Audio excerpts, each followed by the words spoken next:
بسم اللہ الرحمن الرحیم۔ ناظرین محترم السلام علیکم۔ ناظرین، یوم ولادت حضرت ابو طالب علیہ السلام، حضرت ابو طالب علیہ السلام کو مومن قریش کہا گیا، سید عرب کہا گیا، سید البطحہ کہا گیا، سب سے بڑھ کر محسن اسلام کہا گیا۔ آپ وہ عظیم ہستی کہ جنہوں نے ختم مرتبت محمد مصطفیٰ صلی اللہ علیہ وآلہ وسلم کی اول دن سے لے کر اور اپنی وفات تک نصرت کی۔ حضور ختم مرتبت محمد مصطفیٰ صلی اللہ علیہ وآلہ وسلم نے آپ کی ان مسائی جلیلہ کو جس طرح سے بیان کیا اپنی مختلف روایات و احادیث میں، اور پھر سب سے بڑھ کر جس سال آپ کی وفات ہوئی اس کو عام الحزن قرار دیا، یہ بتاتا ہے کہ حضرت ابو طالب کی شخصیت، اور پھر اسی سال حضرت خدیجہ سلام اللہ علیہ کا بھی انتقال ہوا تھا، وفات ہوئی تھی۔ یہ دو شخصیات اور پھر ہمارے آج کے ممدوح حضرت ابو طالب علیہ السلام کس قدر پیارے تھے رسول اللہ کو، اور کس قدر ان کی خدمات کو اور جو کچھ انہوں نے تبلیغ اسلام کے لیے اور پھر اعلان نبوت سے پہلے اور اعلان نبوت کے بعد جو کچھ کیا، رسول اکرم اس کو کتنی قدر کی نگاہ سے دیکھتے تھے۔ اس پر ہم گفتگو کریں گے، آپ کی شخصیت پر، آپ کے فضائل پر گفتگو ہوگی۔ ہمارے ساتھ جناب علامہ ڈاکٹر محمد صداقت علی فریدی صاحب موجود ہیں۔ آپ پہلے بھی ہمارے پروگرام میں تشریف لاتے ہیں، آپ کسی تعارف کے محتاج نہیں، آپ علم کے مرد میدان ہیں، تاریخ کے پر آپ کی مکمل دسترس ہے، اور سیرت رسول اللہ پر، آپ کے آباء و اجداد پر آپ کی کتابیں بھی ہیں، اور آپ اس فیلڈ کے ماہر سمجھے جاتے ہیں پوری دنیا میں۔ سچ ٹی وی کی خوش قسمتی کہ ہمیشہ آپ کا تعاون ہمیں حاصل رہا ہے اور آپ پروگرامز میں تشریف لاتے ہیں۔ مارکا عرب پروگرام اور سیریز آپ نے کی۔ جناب ڈاکٹر صاحب، بہت شکر گزار ہوں۔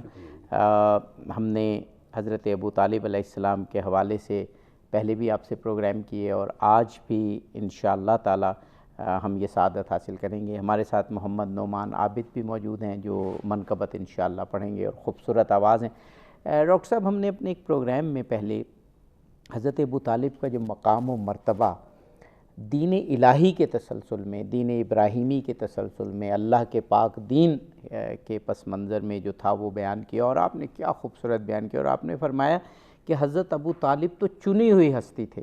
حضرت ابو طالب اس سلسلے کے ایک فرد تھے جن کو اللہ نے چن لیا تھا، لہٰذا آپ کے بارے میں کوئی ایسی بات کرنا کہ وہ آپ کب ایمان لائے، یا کس وقت آپ نے کیا شعر کہا، یا کس شعر سے ہم یہ نکالیں کہ آپ ایماندار ہوئے کب، یہ آپ کی شخصیت سے نہ صرف انصاف نہیں ہے بلکہ یہ میرا خیال ہے ہماری بدقسمتی ہوگی کہ اگر اس طرح کی باتیں کی جائیں۔ تو پہلے تو اس پس منظر کو آپ ذرا بیان کر دیں کہ یہ گویا ہماری بدبختی اور بدقسمتی ہوگی اگر ہم یہ تلاش کریں۔ آپ کا تو خاندانی پس منظر، اور پھر جب رسول پاک کی اول دن سے جس طرح سے آپ نے کفالت کی، اس کے بارے میں آپ بات کر دیجئے، اور پھر ہم تاریخ اسلام سے گفتگو کریں گے انشاءاللہ۔ گزارش یہ ہے کہ میں نے اپنی پوری تحقیق کے اندر ایمان اور عدم ایمان کے تسلسل میں کوئی بحث نہیں کی۔ میں نے آپ کی حرمت کو گفتگو کا موضوع بنایا ہے۔ رہا یہ بات کہ بعض روایات کے اندر اور ان میں آیات کا تسلسل بھی گھسوڑا گیا ہے، جی جی، تو جب میں نے ان کا جائزہ لیا تو ٹوٹل سبجیکٹ بیس لیس ہے۔ جتنے راویوں نے ان روایتوں کو بیان کیا ہے، کسی بھی راوی کے پاس ان روایتوں کا مبدأ علم ہی کوئی نہیں ہے کہ کہاں سے انہوں نے یہ لی ہیں۔ تو جس روایت کا سر پیر کوئی نہ ہو، کوئی بنیاد نہ ہو، اس کی حقیقت کیا ہو سکتی ہے؟ تو میں نے عرفان ابی طالب کے اس مقدمے کے اندر وہ ان کو انالائز کر دیا ہے، ان کی کوئی حقیقت نہیں ہے۔ جی بالکل صحیح۔ رہا یہ کہ ان کا جو دینی تشخص ہے، جس ایمان کا واویلا آج ہم کر رہے ہیں، دو لفظ کا تکلم کر کے ہم مومن ہونے کا دعویٰ کرتے ہیں، زباں سے کہہ بھی دیا لا الہ تو کیا حاصل، دل و نگاہ مسلمان نہیں تو کچھ بھی نہیں۔ بے شک بے شک۔ جس ایمان کا واویلا یہ لوگ اہل علم کرتے ہیں اور اپنی روایتی درایتی اصولوں کے اندر مست رہتے ہیں، میں نے ایک پیغام دیتا ہوں۔ حضرت سیدنا صدیق اکبر رضی اللہ عنہ سے لے کر قیامت تک آخری مسلمان جتنے بھی، پوری امت کا جو ایمان ہے وہ ممنون احسان ابی طالب ہے۔ ہائے ہائے ہائے، کیا خوبصورت بات آپ نے، واہ واہ واہ۔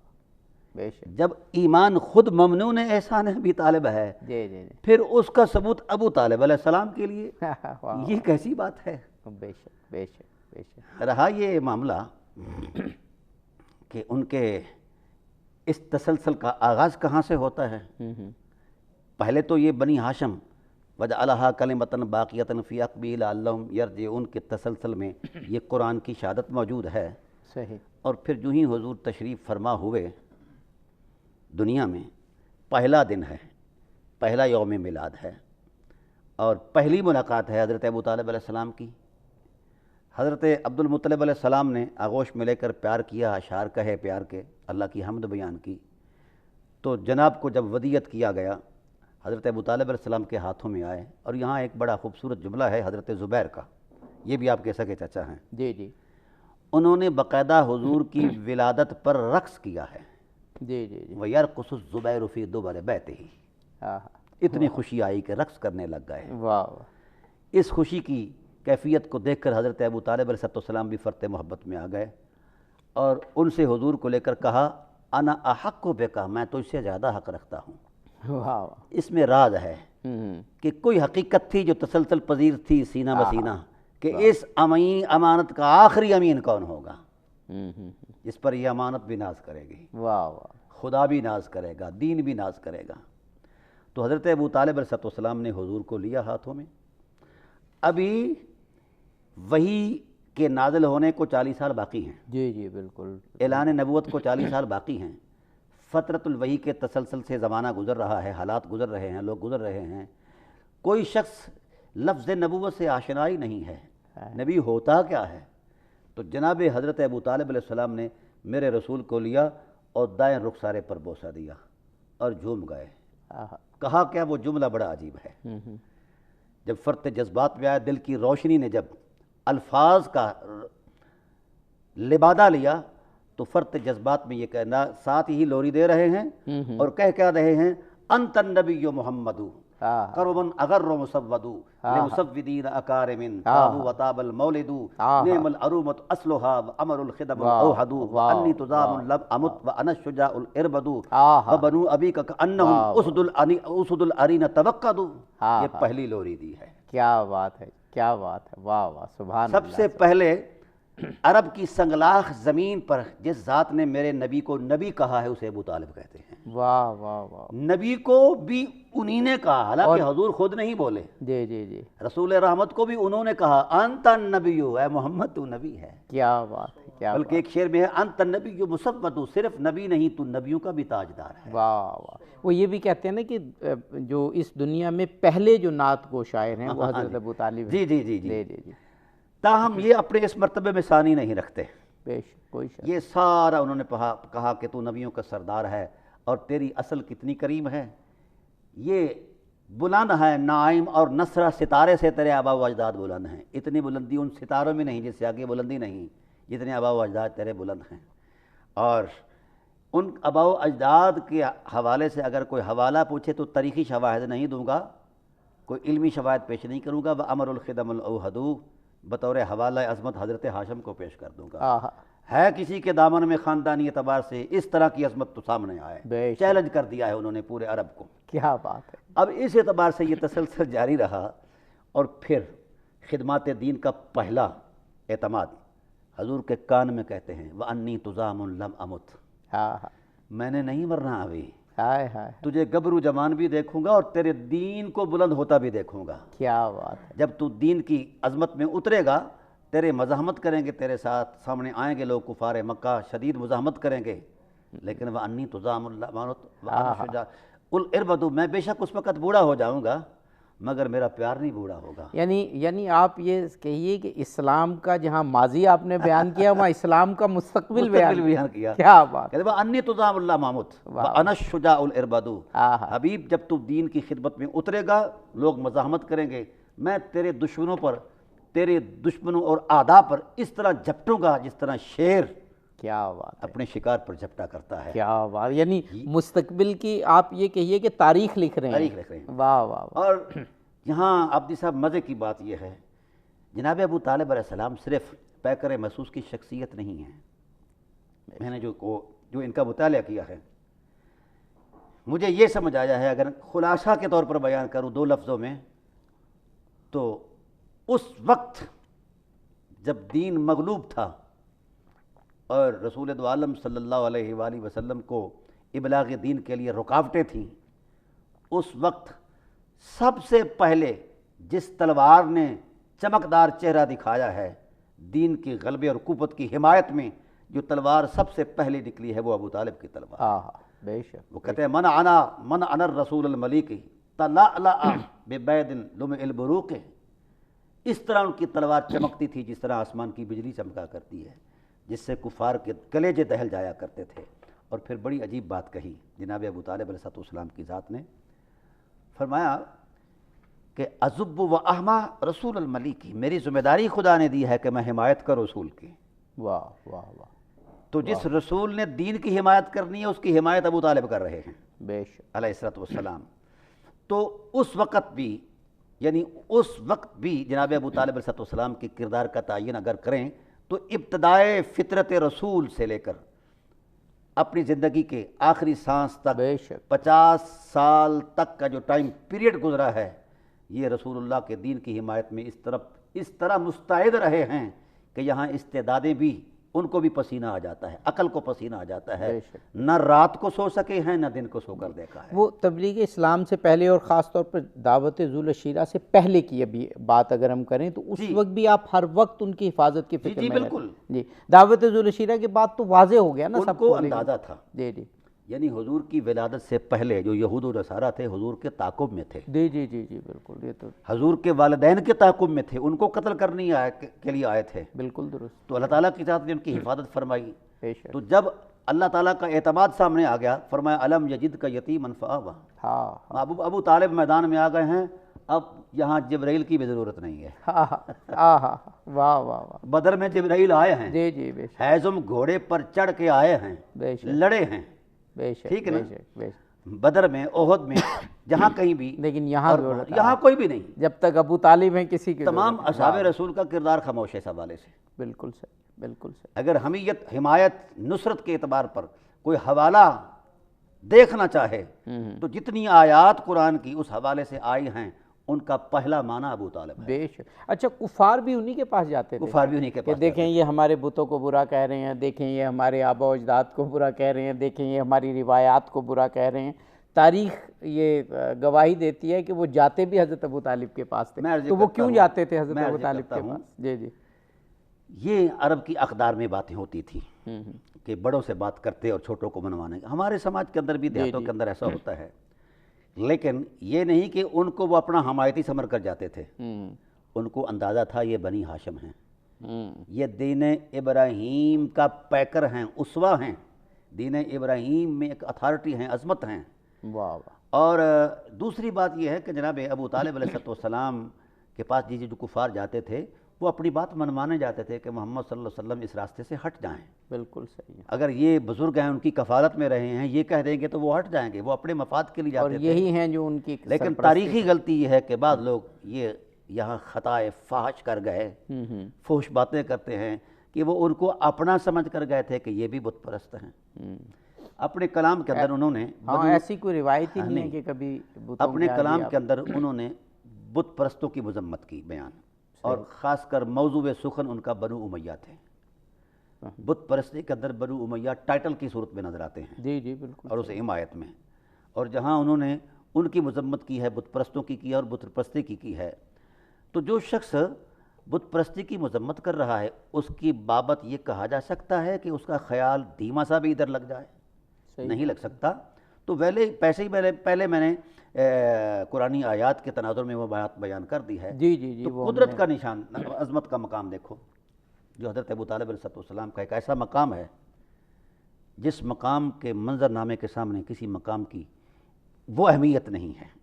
مثلا رسالت کے بعد ہماری علمی دنیا کے اندر صحابیت کا مقام ہے، جی جی، بعض ارباب ذوق ان کو صحابی بھی کہہ دیتے ہیں، میں معذرت کے ساتھ عرض کرتا ہوں صحابیت ان کے مرتبے سے بہت چھوٹی ہے۔ صحیح بات ہے، بالکل صحیح، یہ میں اپنے خیال کی دنیا میں نہیں، قرآن کی روشن آیات کے منظرنامے میں اتر کر بات کر رہا ہوں۔ صحیح، حضرت ابوبکر صدیق رضی اللہ تعالی عنہ کو صحابی کہا جاتا ہے، اور ان کی صحابیت پر دلیل دی جاتی ہے، اذ یقول لصاحبہ لا تحزن، وہ غار ثور کا واقعہ۔ جی جی بالکل صحیح، بالکل صحیح، مجھے کوئی اس سے اعتراض نہیں، بالکل حقیقت ہے۔ صحیح بات، بالکل صحیح۔ وہ صحبت میں رہے، عرصہ دراز تک ساری عمر رہے۔ جی جی بات یہ ہے صحبت اور قربت کا یہ تسلسل جو ہے یہ بے شک اگرچہ گہرا ہے، بڑا بااعتماد ہے، لیکن اس سے اوپر بھی ایک مرتبہ ہے۔ جی شاید اہل علم جو ہیں میری بات سے خفا بھی ہو جائے، لیکن ہے حقیقت۔ صحیح، اللہ تعالیٰ کی ذات نے حضرت ابو طالب علیہ السلام کو صحبت کے تصور میں بیان ہی نہیں کیا۔ بالکل صحیح، درست فرما رہے ہیں آپ۔ ان کی شخصیت کو جو شایان شان ٹائٹل تھا، ان کو صحابیت اور صحبت کے تصور سے اٹھا کر شان انضمامیت میں بیان کیا۔ آہا، واہ واہ واہ واہ واہ، علم یجد کا یتیمن فآوہ، ہاں ہاں ہاں، اے حبیب ہم نے آپ کو جب یتیم پایا تو ہم نے ٹھکانہ دیا۔ ہاں ہاں ہاں، کیسے؟ یہاں عبدی صاحب ایک علمی نقطہ عرض کرتا جاؤں تاکہ اہل علم کے تفنن طبع کے لیے کوئی ذوق فراواں کا سما کر سکوں۔ واہ واہ واہ، سبحان اللہ۔ میں نے اہل سنت کی تفاسیر میں تقریباً 700 کے قریب میں نے وہ تفسیریں دیکھی ہیں۔ ہر مفسر مجبور ہے کہ آوا کا مصداق تلاش کریں۔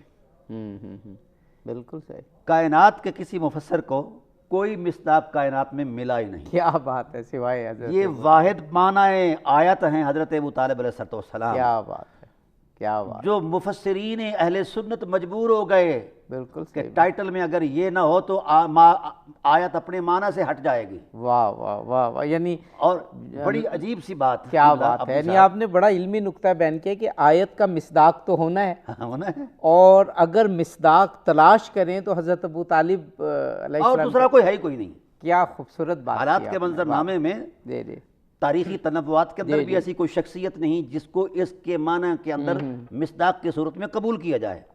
بالکل، لیکن جو قرآن نے ٹائٹل دیا ہے نا وہ بڑا عجیب ہے۔ آوا جو ہے نا الایوا مصدر سے مشتق ہے۔ صحیح، الایوا کا معنی ہے انضمام۔ تمام مفسرین اہل سنت نے یہ بات لکھی ہے، اے اما کا، اے زما کا الی امی کا یا حبیب اللہ ابی طالب۔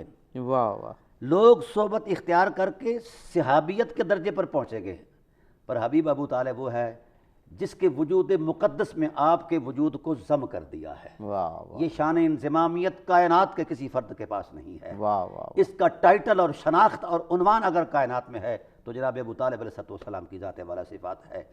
اور یہ انضمامیت کا جو ٹائٹل ہے، یہ تسلسل ہے، یہ محض رسمی 2-4 لمحات کے لیے نہیں، 50 سال کا تو وہ تقدس ہے، جی جی، اور آج تک بلکہ قیامت تک اس انضمامیت کے درمیان کوئی علمی معنی آیا ہی نہیں، نہ آ سکتا ہے واہ واہ واہ، جو حضور کے وجود سے وجود ابو طالب کو الگ کر سکے، وجود ابو طالب کو حضور کے وجود سے الگ کر پائے، ایسا ممکن بلکہ محال ہے۔ وہ میرا جو اگلا سوال تھا آپ نے گویا اس کا کافی حد تک جواب دے دیا۔ میں پوچھنا یہ چاہ رہا تھا کہ بہت سی قرآن کی آیات ہیں کہ جن کے جب ہم مصادیق تلاش کرتے ہیں تو مختلف شخصیات نظر آتی ہیں، ایک تو یہ، اور دوسرا یہ کہ کچھ وقت کے لیے نظر آتی ہیں، یعنی ایک مثال ایک آیت کی ایک شخصیت، پھر کسی اور وقت میں دوسری، لیکن یہ وہ آیت ہے کہ جو انفرادیت ہے کہ مسلسل 50 سال کا تو تسلسل یہ ہے، اور اس کے بعد آپ فرما رہے ہیں کہ ابھی بھی وہ تسلسل جاری ہے۔ بھئی دیکھو نا جی، جس نے ایک نظر سے رسول کو دیکھا ہاں، اسے علمی لوگ صحابی کہتے ہیں، بالکل صحیح ہے، کہتے ہیں نا، جی جی، اور جس نے 50 سال تک نظر ہٹائی نہیں، واہ واہ واہ واہ واہ واہ، کوئی شک نہیں، اور جس وقت قدرت کی الوہی نظاروں کا جلوہ محمد کے رخ پر ہوا کرتا تھا، ہاں ہاں، تو اس وقت تانک جھانک کے نہیں، بلا حائل پردہ مصطفیٰ کے چہرے کو ابو طالب ہی تکا کرتے تھے۔ واہ واہ واہ، ساری کائنات سو جاتی تھی۔ حضرت ابو طالب کہتے ہیں اذا تصوبت النجوم، ستارے بھی سو جاتے ہیں، ستارے واہ، ان کا شکوہ کرتے ہوئے کہتے ہیں کہ جب پو پھوٹتی ہے، روشنی آتی ہے تو تم بھی سفیدی کا اوڑھنا لے کر سو جاتے ہو، مگر میں نہیں سوتا۔ میں اس لیے نہیں سوتا ہے ستاروں، ساری رات تم میرے رفیق سفر رہے، اس لیے نہیں سوتا، اگر میں سو گیا تو کائنات کا وقت سو جائے گا۔ ہائے ہائے ہائے ہائے، جب کبھی نیند غلبہ کرتی بڑھاپے کے حوالے سے تو پھر آنکھوں میں نمک ڈال لیا کرتے تھے، جب نمک بھی آنکھیں برداشت کر لیتی تو سنگریزے ڈال لیا کرتے تھے، جب سنگریزے بھی برداشت کر جاتی آنکھیں تو اس وقت تلوار کی نوک آنکھ کے ڈیلے کے نیچے رکھ کر آنکھ سے مخاطب ہو کر کہتے تجھے اس لیے برداشت کر رہا ہوں کہ تو محمد کا پیرا دے رہی ہے، ہائے ہائے ہائے، اگر غافل ہو گئی تو نکال کر پھینک دوں گا۔ سبحان اللہ، لے آئیے کائنات میں ایسا نصاب وفا، سبحان اللہ، پوری کائنات سے، سبحان پوری کائنات سے لے آئیے یہ ایسا تو وفا۔ وہ افتخار عارف نے حضرت عباس کے لیے ایک مصرع کہا تھا کہ وفا امکان سے آگے نکل جائے تو عباس، تو عباس تو حضرت ابو طالبی کا تسلسل ہے نا، تو وفا آپ نے جو یہ اگزامپل ابھی رسول پاک کی نظارت کے لیے اور رسول پاک کو کی حفاظت کے لیے جو آپ نے دی، تو مجھے وہ افتخار عارف کا وہی مصرع یاد نظر آ رہا ہے کہ وفا امکان سے آگے نکل جائے تو عباس۔ ہمیں ایک وقفہ لینا ہے، وقفے کے بعد انشاءاللہ گفتگو جاری رکھیں گے۔ ناظرین، پروگرام میں ایک وقفہ ہے، وفاؤں کی بات ہو رہی ہے، خلوص کی بات ہو رہی ہے، اسلام کی خاطر پرخلوص خدمات کی بات ہو رہی ہے، اور جب یہ حوالے ہوں تو حضرت ابو طالب علیہ السلام کے علاوہ کون سی شخصیت ذہن میں آتی ہے؟ ذکر ابو طالب جاری ہے، ہمارے ساتھ رہیے۔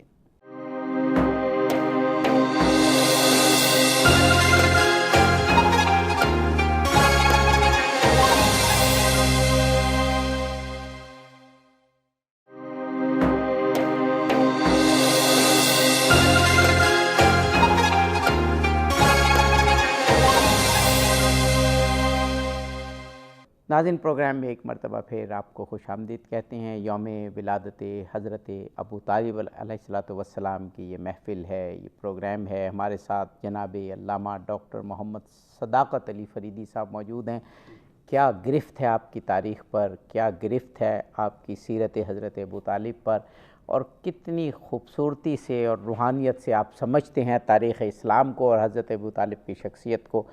واقعاً ڈاکٹر صاحب رشک آتا ہے آپ پر، گفتگو جاری رکھیں گے، لیکن محمد نعمان عابد موجود ہیں، ایک منقبت ان سے ہم سننا چاہ رہے ہیں حضرت ابو طالب پر۔ حق کا پیغام سنایا ہے ابو طالب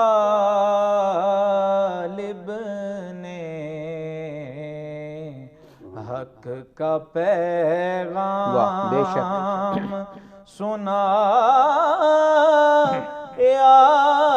ہے ابو طالب نے، پہلا میلاد منایا ہے ابو طالب نے، پہلا میلاد منایا ہے ابو طالب نے، حق کا پیغام جس نے توحید بچائی ہے بڑی مشکل سے، جس نے توحید بچائی ہے بڑی مشکل سے، اسی محمد کو بچایا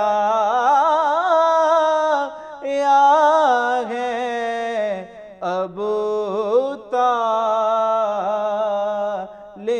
نے، اس محمد کو بچایا ہے ابو طالب نے، حق کا پیغام تیرے سرور کو بچانے کے لیے بستر پر تیرے سرور کو بچانے کے لیے بستر پر اپنے بیٹے کو سلایا ہے ابو طالب نے، پہلا میلاد منایا ہے ابو طالب نے، جس کی نالین نے ہے عرش کو زینت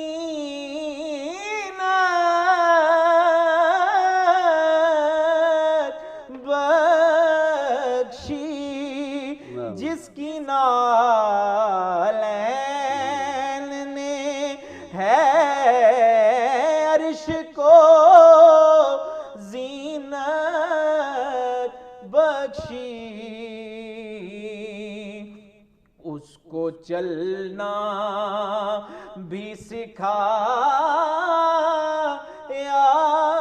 ہے ابو طالب نے، حق کا پیغام جس کے ایک ہاتھ نے ہے دست خدا اونچا کیا، جس کے ایک ہاتھ نے ہے دست خدا اونچا کیا، پورے سرور کو اٹھایا ہے ابو طالب نے، حق کا پیغام سنایا ہے ابو طالب نے، سبحان اللہ سبحان اللہ۔ پہلا میلاد منایا ہے ابو طالب نے۔ سبحان اللہ سبحان اللہ سبحان اللہ سبحان اللہ، بہت خوبصورت کلام اور بہت اچھی آواز میں۔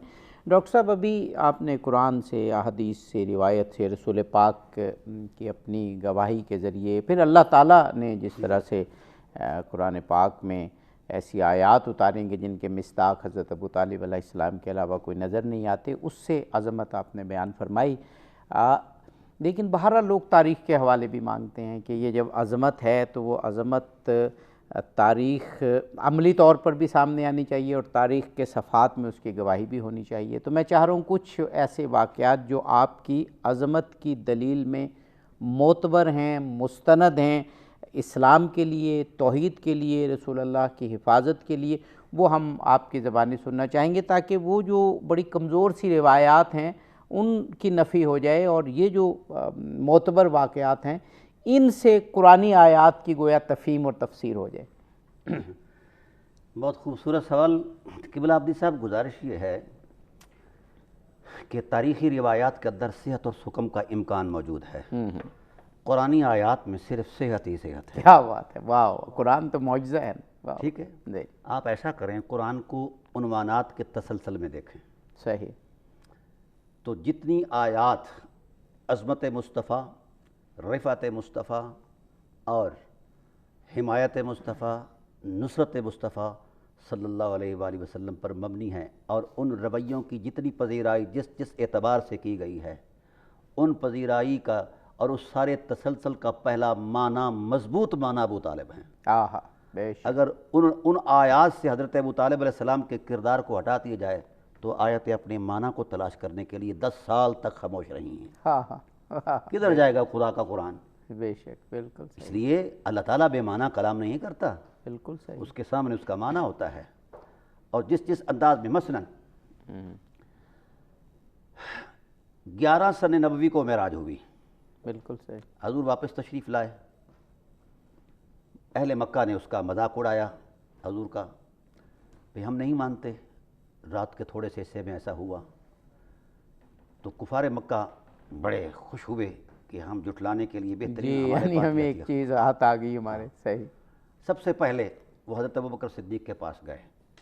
اگر ان کو ہم نے اس حوالے سے مائل کر لیا، جب وہ چھوڑ دیں گے تو باقی بھی چھوڑ دیں گے.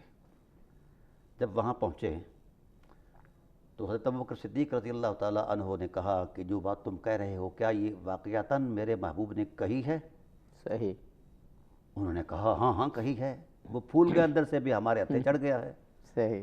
لیکن غیرت صدیقی نے، غیرت ابوبکر صدیق نے کہا کہ اگر میرے آقا نے کہی ہے تو میں بغیر کسی کلیریفیکیشن کے میں اس کی تصدیق کرتا ہوں، کیونکہ ہر عظمت بنتی ہی تب ہے جب مصطفیٰ کے قدموں کی بوسے لے. واہ واہ واہ، سبحان اللہ. واہ. اب یہ بات جو آپ سے عرض کرنے والی ہے وہ یہ ہے کہ اس واقعہ کی تصدیق سے پہلے آپ ابن ابی قحافہ رہے، صدیق اکبر نہیں بنے. صحیح صحیح. صدیق اکبر کب بنے؟ جب عظمت رسالت کی تصدیق کی ہے، رسول اللہ صلی اللہ علیہ وسلم کے ایک معجزے کی تصدیق کی، اس پر یقین کیا ہے، اپنے اعتماد کا اظہار کیا ہے. صحیح صحیح. اس کے علاوہ تو کوئی بات نہیں. جی جی. لیکن وہ اعتماد اتنا بلند ہوا کہ خدا بھی بولے یہ صدیق ہے، مصطفیٰ بھی بولے صدیق ہے، علی المرتضیٰ بھی بولے یہ صدیق ہے. تو 11 سن نبوی تک ایک شخص ابن ابی قحافہ رہا. جب ایک اعجاز نبوت کی وہ تصدیق کرتے ہیں، اس پر یقین کرتے ہیں، اپنی محبت کا اظہار کرتے ہیں، تو ہر طرف سے صدیق صدیق. آج ممبروں پر ان کا نام ٹائٹل کے طور پر صدیق اکبر ہے کہ نہیں؟ صحیح. بالکل درست. میں یہاں ایک سوال کرتا ہوں پوری امت کے علماء سے، جو ایک معجزے کی تصدیق کرے وہ کائنات کے منظرنامے میں صدیق اکبر ہے، اور جس نے لاکھوں معجزات کو آنکھوں کی تعبیر سے دیکھا، بیان بھی کیا، تصدیق بھی کی اور آگے پہنچایا بھی ہے. ہائے ہائے ہائے. واہ واہ واہ. کیا جفا ہے اس امت کی؟ ہائے ہائے. ان کو صدیق کیوں نہیں کہتے؟ ہائے ہائے. اگر تصدیق اعجاز پر صدیق بنایا جاتا ہے تو پھر پہلا اس امت کا صدیق اکبر ابو طالب ہے. کیا بات ہے. بے شک بے شک. واہ واہ واہ. یہ کتنی جفا ہے اہل علم کی کہ اس صداقت کا انکار کیسے کیا جا رہا ہے.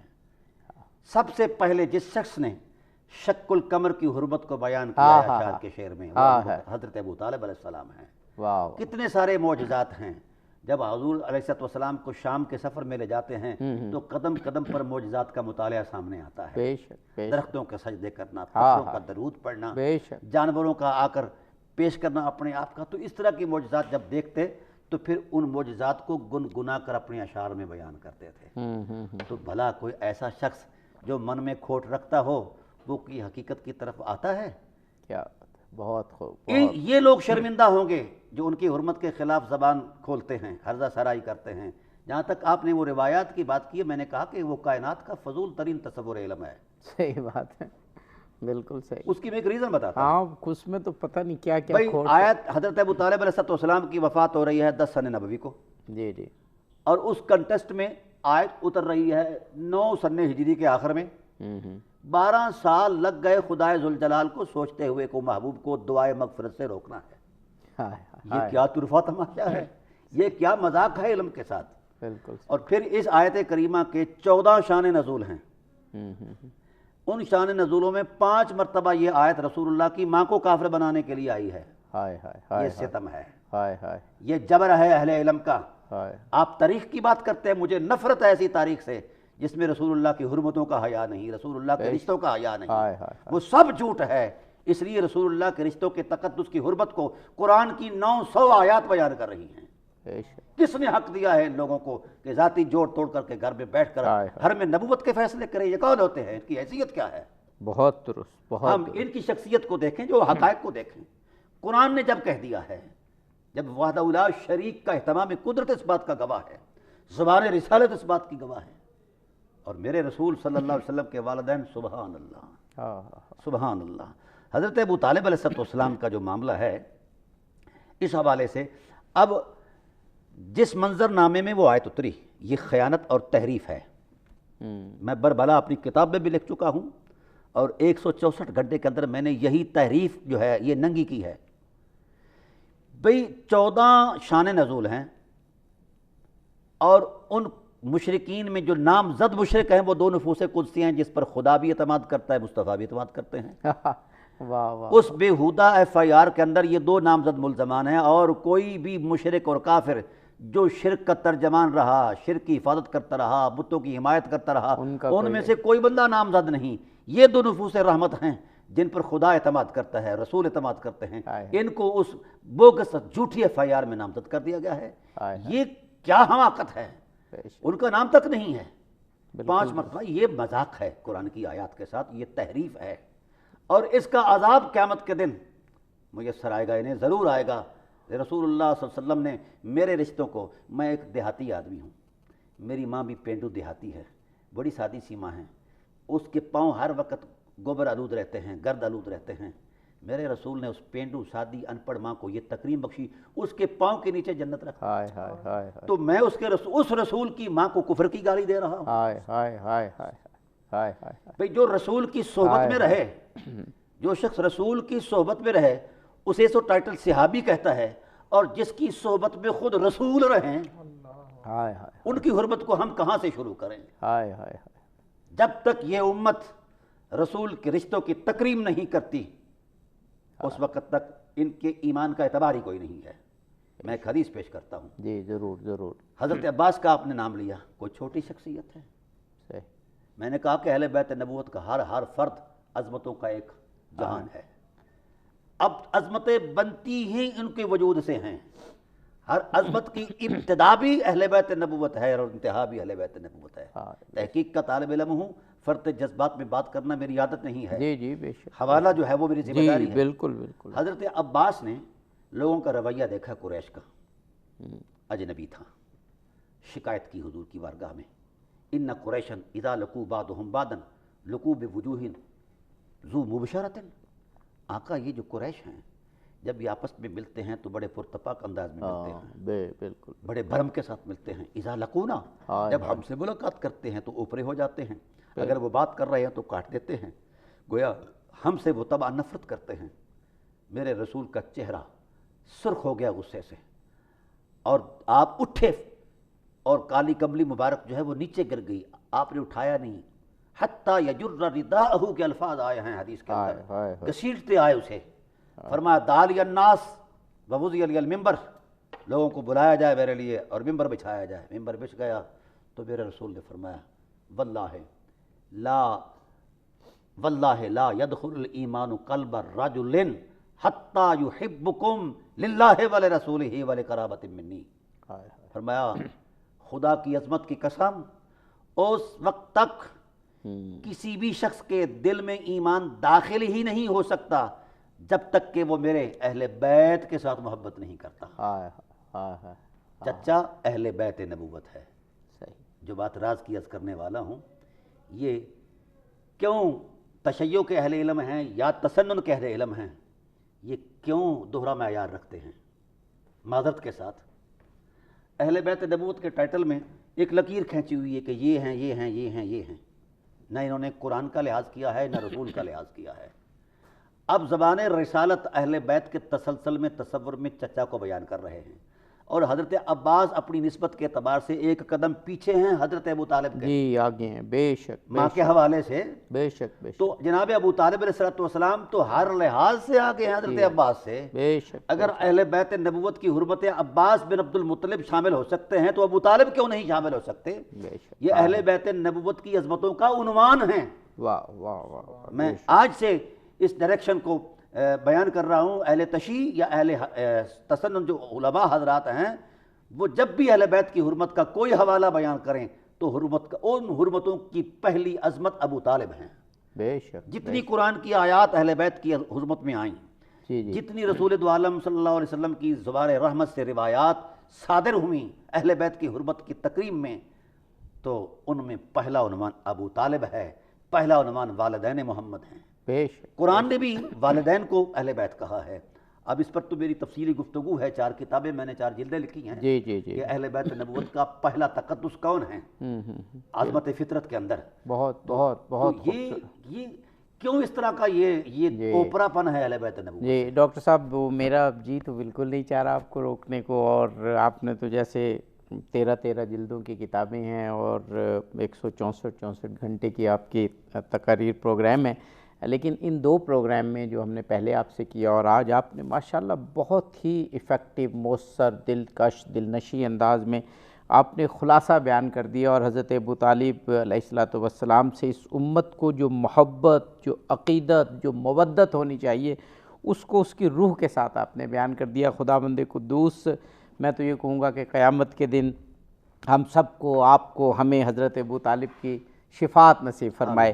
جناب علامہ ڈاکٹر محمد صداقت علی فریدی صاحب، آپ کا اور محمد نعمان آپ کا بھی بے حد شکریہ ادا کرتے ہیں ڈاکٹر صاحب، اس وعدے کے ساتھ کہ انشاءاللہ آپ سے پروگرام جاری رہیں گے، اور آپ کی اتنی مقدس اور اتنی روحانی اور اتنی پرکیف گفتگو انشاءاللہ ہم سنتے رہیں گے، اور حضرت ابو طالب علیہ السلام اور اہل بیت علیہ السلام سے مودت اور ایمان کے تقاضوں کو پورا کرتے رہیں گے۔ ایک جملہ میں اضافی طور پہ ایک جملہ عرض کرنا چاہتا ہوں، ضرور ضرور، وقت کے دامن میں تو گنجائش نہیں۔